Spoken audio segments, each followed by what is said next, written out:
set? Well, thank you so much for being here today. We are excited to share some cool things with you. As you know, we're 18 days away from the election now, and I hope that if you haven't already, you'll take the opportunity to walk inside and see the warehouse, our voting equipment center here. We are celebrating elections, and while we know that there's a lot of people out there going to have some happy candidates, some sad candidates at the end of the day, but we're celebrating the fact that the election system works. So you can see we've got some good energy inside, and we hope you'll take the chance to go check that out.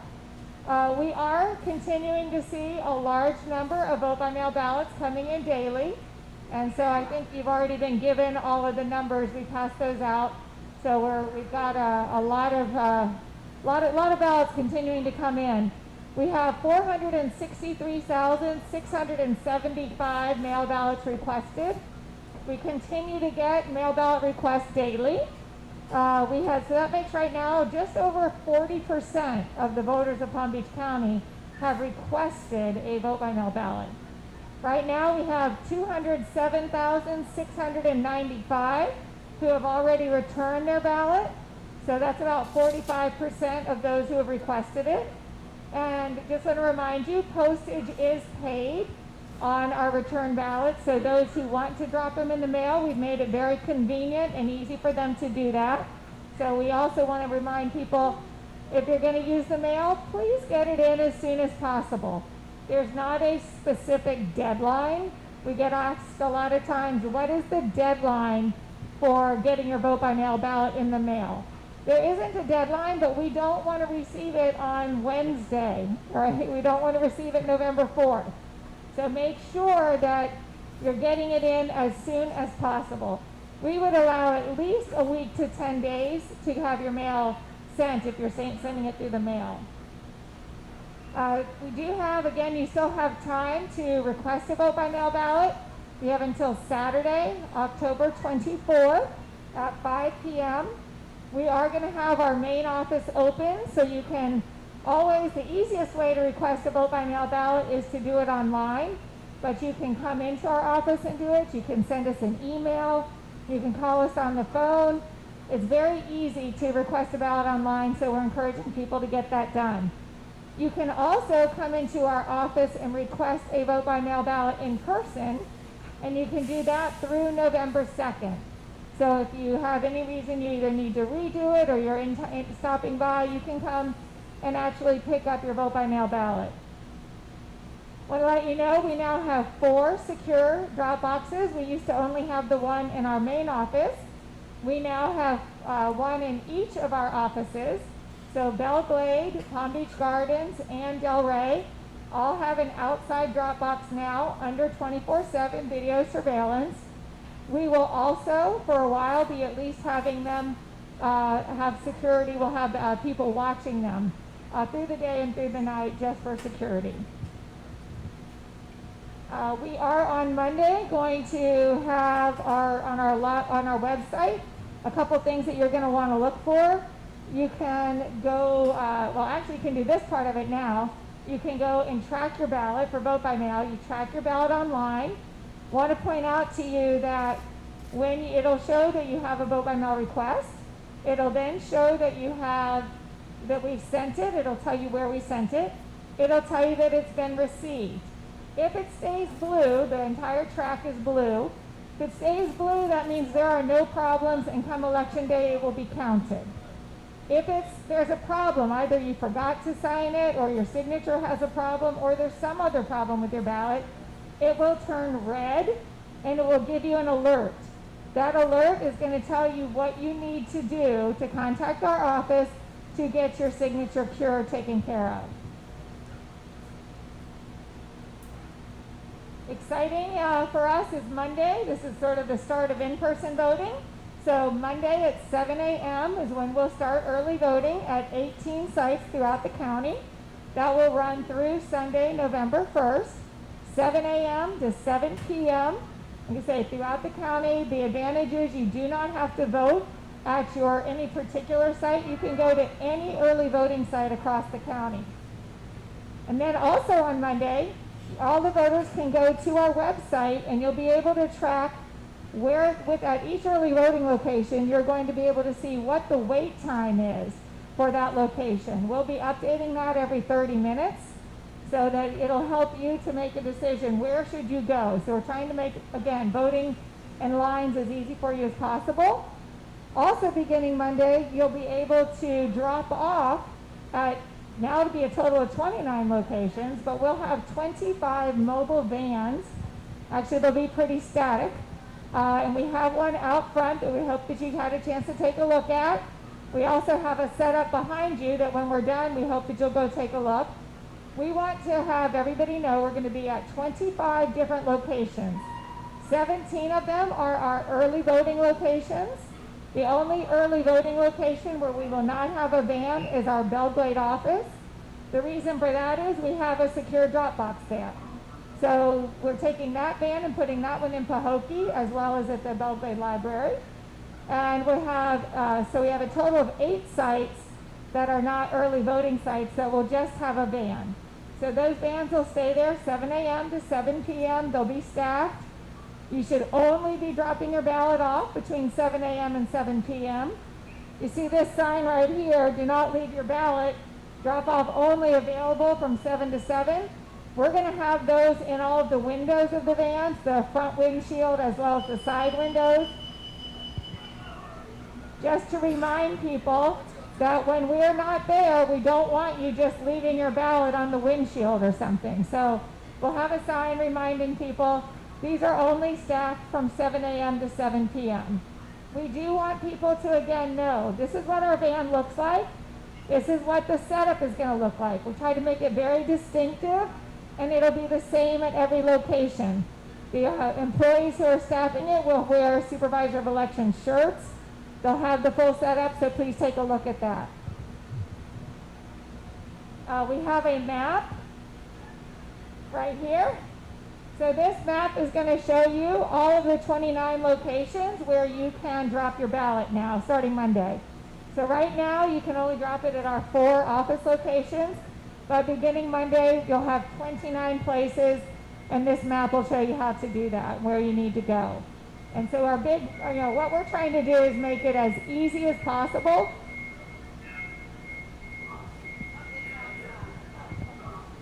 We're trying to make it as easy as possible for people to drop their ballots off early, because we don't want to have a big rush on Election Day, and we don't want people not to get their ballots in. So when we're in the parking lots, with our vans, we're going to try to position them where they're convenient, make it easy. Depending upon what the location is, you may be able to just drive by and drop it off. If it's not convenient at that location to do that, because we certainly don't want to cause any traffic jams, then we'll ask you just park, but you're not going to have to go up into the early voting site to do that. So they're, again, clearly marked. 2 employees, they'll be wearing shirts. Debbie's got a shirt on. Afterwards, she'll be over there with us so you can see them. They're going to have PPE, each of the workers, so we'll have masks, we'll have pens, we'll have I voted stickers, so we'll have everything that you would have when you go to vote and make it easy for you. Over the next 2 weeks, we want to let you know a couple things that are going on. We are going to have 4 telephone town halls with Palm Beach County voters.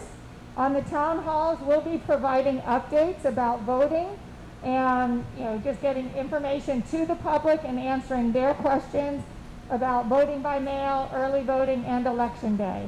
So those town halls that are coming up, we'll make sure you have the dates and times on those.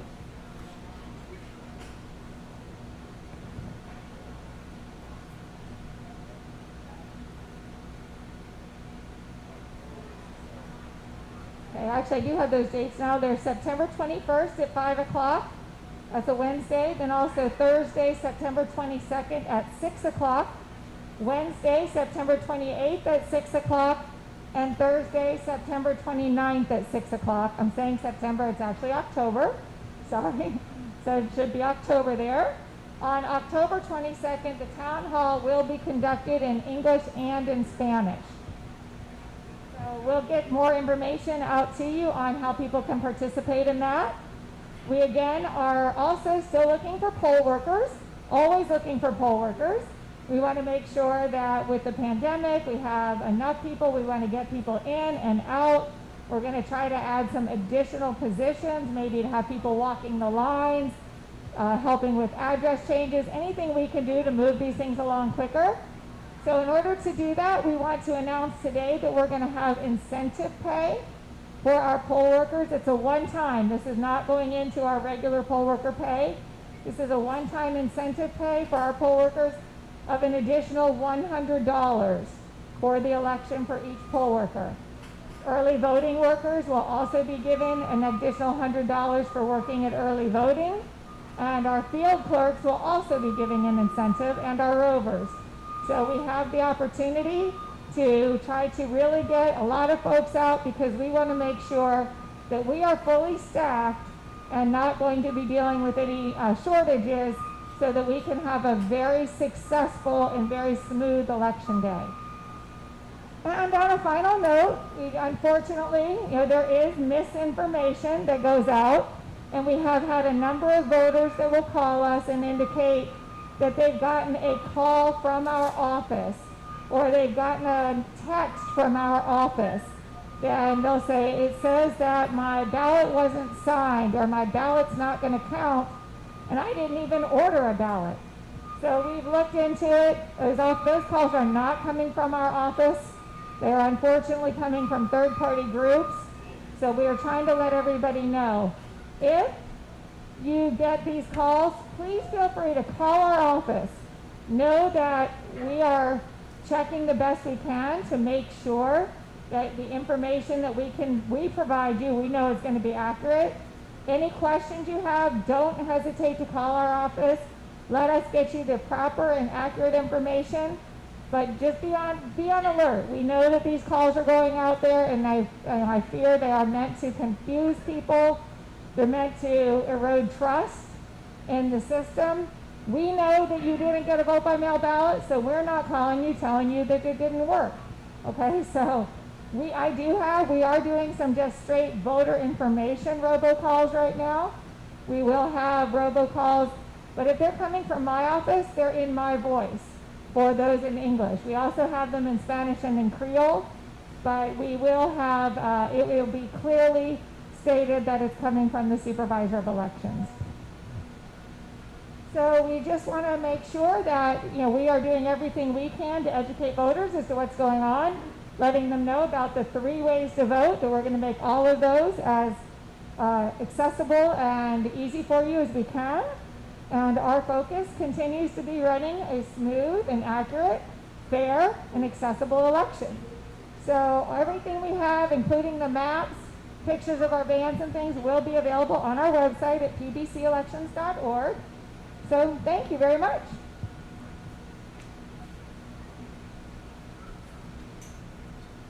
I guess, does anybody have a question? Sure.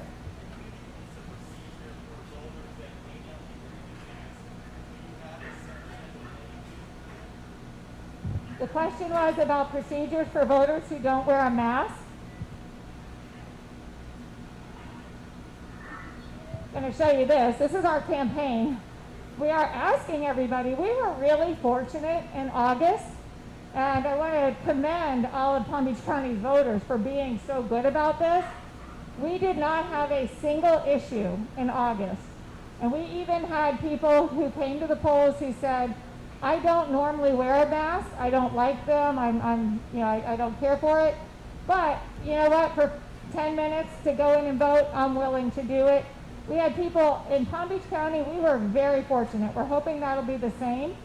We had this campaign, and you'll see these signs over at each of our polling locations. It says, thank our poll workers who are courageously serving you by wearing your mask. Okay, so we're trying to just get the word out that these poll workers they're sacrificing, they're here, they're spending 14 hours today to be here to serve you so that you can vote. So please consider wearing a mask. We'll provide one for you. And just do it even if you're just going to do it while you're voting. If somebody, for health reasons, chooses that says they cannot, obviously we are not going to deny them the right to vote. We will make an accommodation. What we'll do is we will strictly enforce the social distancing. So we will have tape in English and Spanish, that's the 6-foot tape. So we'll enforce that. The other thing, we may ask them to step out of line, so they won't lose their place in line, but we'll ask them to step 6 feet to the side. So in addition to the front and back social distancing, they will keep their place in line, but just ask them to kindly give a little more social distancing to make others feel more comfortable. And then in the polling locations, because some of them are smaller and we will do our best to put them in an area that has them less exposed. But we are working to try to get even higher booths so that it will, and for early voting, you'll see we have a double booth at every location so that you are even more protected in your booth.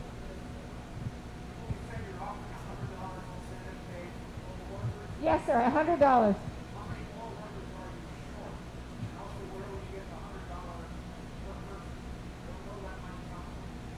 Okay, so in terms of short, we currently have technically enough to run our election. We would like to have at least another 1,000, and the reason we'd like to have another 1,000 is we'd like to have some in reserve, and we would like to have, again, some extra people who can walk the lines and kind of help move things along. So another 1,000 is what we're hoping to get. In terms of where the money's coming from, we were very fortunate to get a grant from the Center for Tech and Civic Life that allowed us, and we put it in specifically, one of the things we requested was to have incentive pay to get that done. So we were granted that. Yes, oh, I'm sorry, here and then there.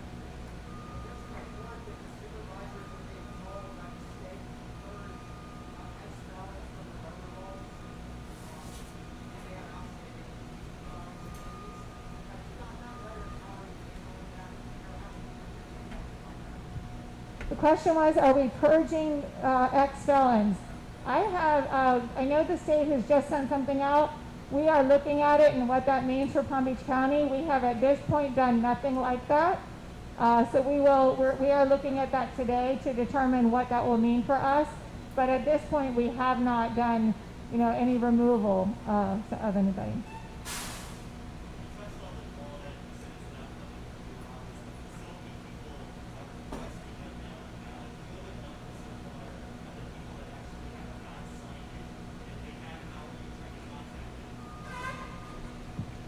I actually thought you would ask that, so I did get that right before we came out.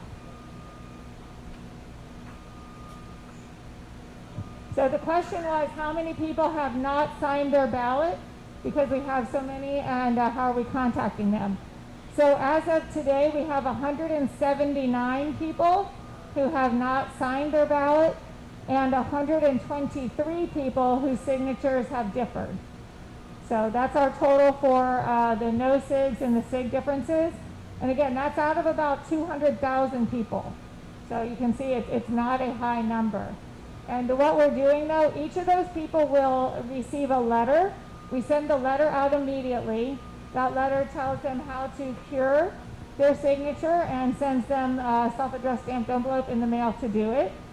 You do not have to come to our office to cure it. There's ways you can get the affidavit online, and you can send in the appropriate ID. In addition to sending the letter, if the voter has provided us with the information on the ballot, which is there's a place on the ballot that is optional, but if they have provided us with an email with a phone number, whether it's home phone or cell phone, in addition to the letter, we will call them, we will email them, and we will text them.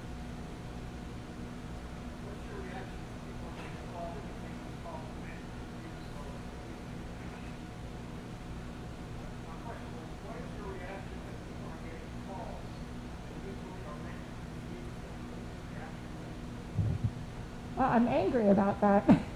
I don't, to the extent that the people are doing this intentionally to confuse them, that's just wrong. I mean, that is a form of voter intimidation, and we don't like it. We're doing everything we're doing here is completely the opposite. We're doing everything we can to make everything as accessible and as easy and transparent as we possibly can.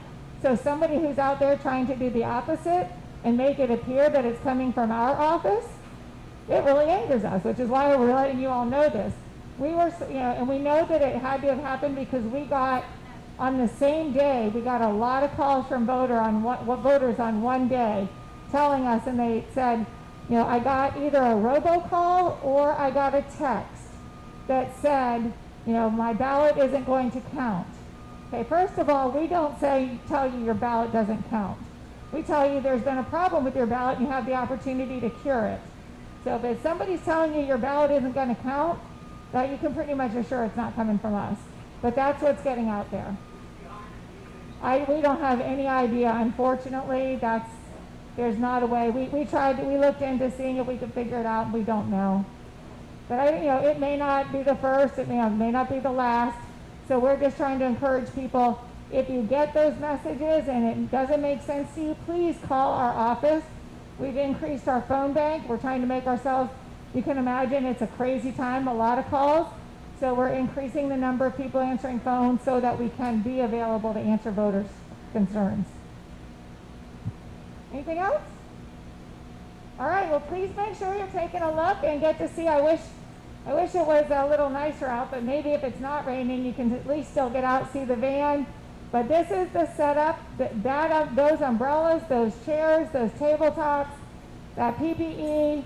Our ballot boxes just came in, so they haven't been painted yet. They're going to be painted today, but you can see what it's going to look like. And that's what it's going to look like with those bands everywhere you go. So only use those and only at these locations. All right, thank you very much.